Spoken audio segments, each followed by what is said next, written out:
Now, let's look at an example.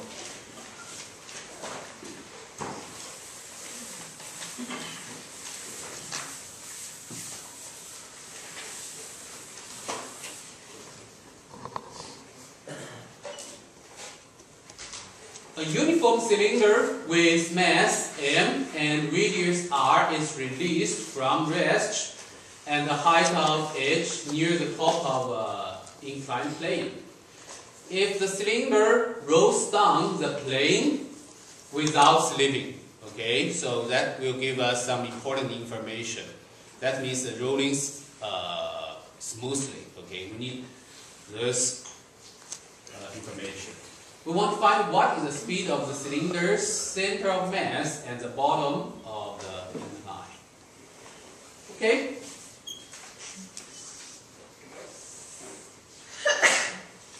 So something like this is released from height of h, right? The mass is capital M. The radius for the cylinder is r. Okay, and do we know anything else? That's all. And we want to find center of mass, velocity, and the bottom. Okay?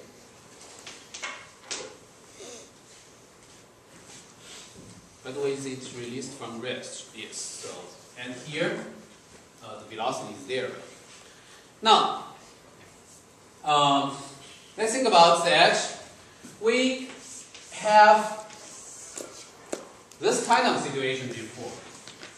Remember, if something slides from the along the inclined plane, if we want to calculate the velocity and the bottom, this is quite simple situation. If it's frictionless, then we can use the mechanical energy conservation, right?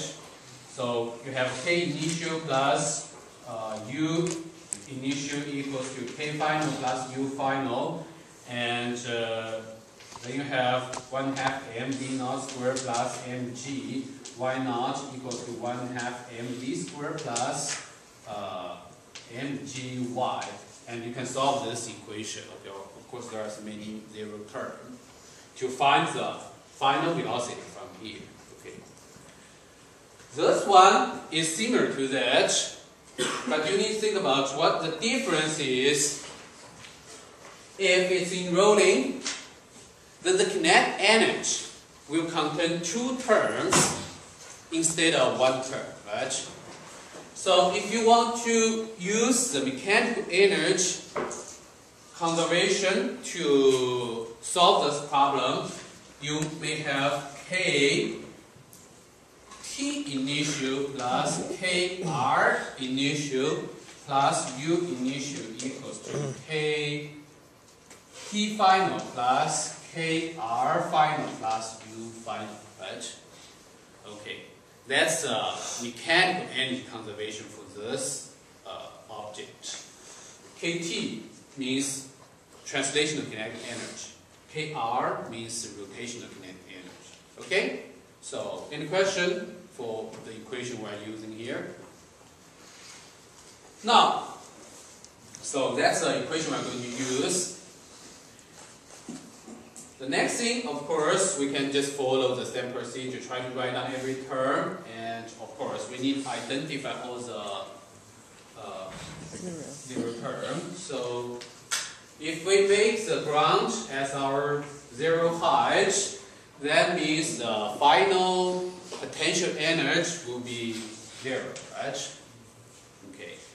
And the initial kinetic energy will be 0. It's released from rest. So this is 0, this is 0.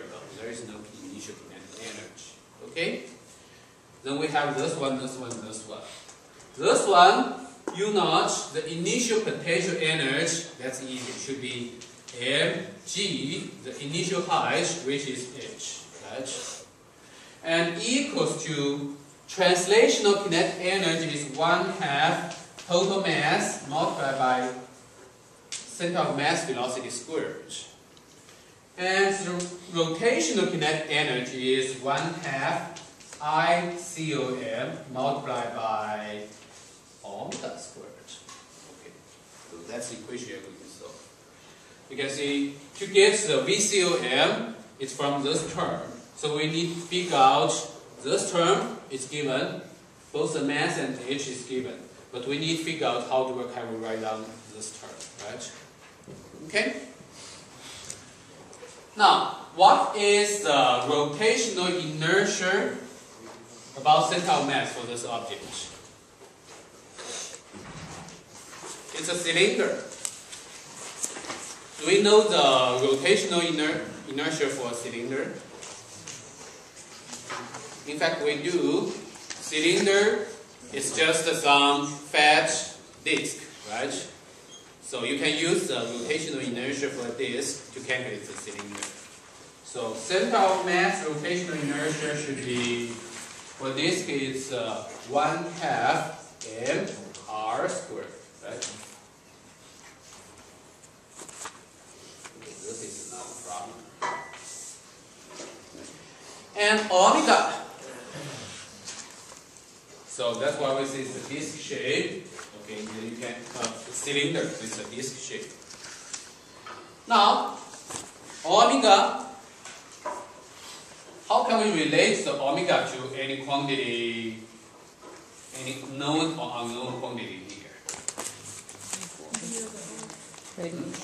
Please note that this is rolling smoothly, so the center of mass velocity is actually related to omega, right? So omega equals to VCOM divided by R. Okay? If you put these things in this equation, you get mg h equals to 1/2 m VCOM squared plus 1/2 and 1/2 mr squared. That's the rotational inertia. And then VCOM over R squared. Okay. So now you can see you have only, for this equation, you have only one unknown quantity, the center of mass velocity. All others are given in terms of h, r, and m. Okay. So you can solve it. Actually, this will give you mgh equals to 1/2 m VCOM squared plus, okay, cancel r, and then you get 1/4 m VCOM squared. Okay.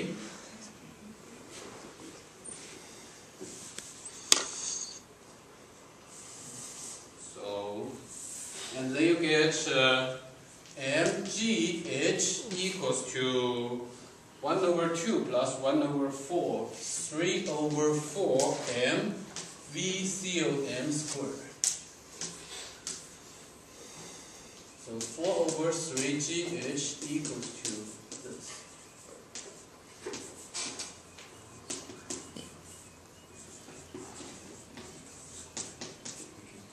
Okay, so that's the final velocity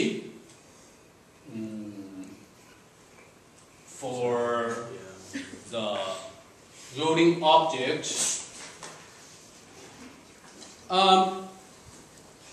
Okay, and by the way, if you compare with this one you can also calculate it easily. Let's see, I think if this one, this is 0, this is 0, so m cancels m. So if you calculate the velocity, final velocity for this object, it will be v equals to square root of 2g if the initial height is okay. So if you compare this result and this result, this one is smaller than this one, right? And that's understandable because for this object, the initial energy will go to two parts. One is rotated, another is accelerated downhill. So, and for this one, all the initial energy will be used to accelerate it downhill. So, at the bottom, this velocity is larger than this rolling object. Okay. Because for this one, you need some energy to rotate it. Okay.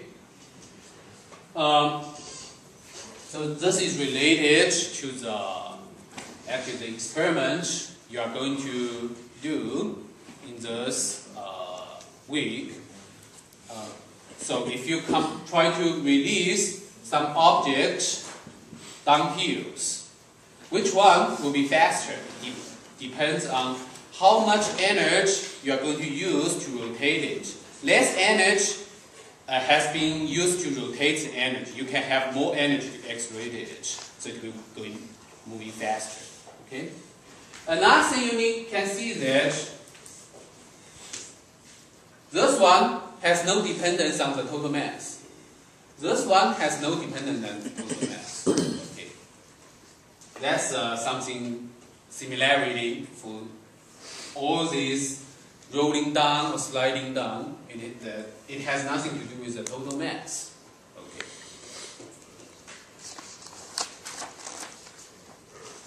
Just like the free falling, the acceleration or the final velocity has nothing to do with the mass of the object. Okay, do you have any questions so far?